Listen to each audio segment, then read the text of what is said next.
Too long, didn't read, Spanish. Parts of speech. I'm going to do a little recap of some of the major parts of speech, just so that you understand them in English.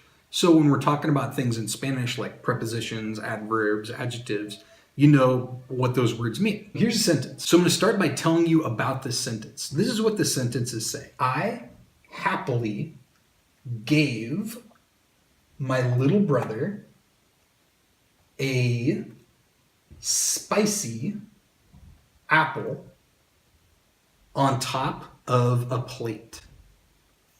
So let's take a look at that in detail. I is the subject. It's also a noun. So anything with a star is also a noun. And I said, I happily. This is an adverb. An adverb is a word that affects the verb. It tells you how something is done. A verb is the action. An adverb tells you how that action was performed. So we could make that happily, sadly, quickly, slowly. Words that end in ly are typically adverbs. So I happily gave, the verb is gave, the action is gave, an apple on a plate. Saying on the plate is an example of using a preposition, on. In the word preposition, there's a little key there, position. A preposition tells you where an object is according to another object. So imagine that you had a chair in front of you. Any direction that you could go, under, above, around, to the left of, on top of, those are all prepositions. So in this case, our preposition is on, and we have on the plate. And the plate is also a noun, and then the apple's a noun as well. A person, place, or thing is an apple. Here we have Tabasco sauce, and this is an adjective. An adjective is something that modifies, it tells you more about a noun. So in this case, the noun is an apple, and we're saying that it's a spicy apple. So imagine your Tabasco sauce is an adjective. If that were another spice, it could be a salty apple, a sweet apple, a happy apple, a sad apple. Anything that is going to tell you more about that noun is an adjective.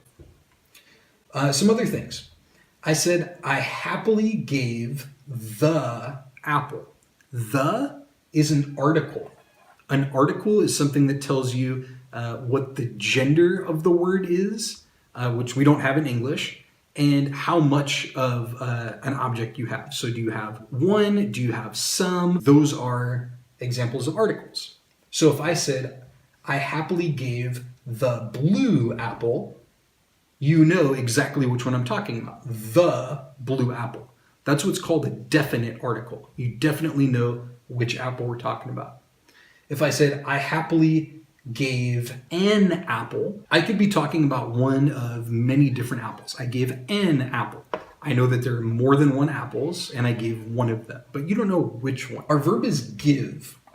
What is being given? What is being verbed? That's the direct object.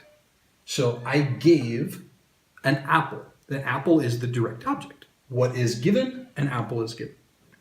I gave the apple to my little brother. This is an indirect object. The way that you find the indirect object is you're saying to whom or for whom is this verb. So if we use the verb give, to whom or for whom did I give the apple? And I gave the apple to my little brother. So that makes him an indirect object. And then he's also a noun as well. So when we're talking about these parts of speech in Spanish, just think back to this sentence so that you can piece together what an adverb is, what an adjective is, and that direct and indirect object. Boom.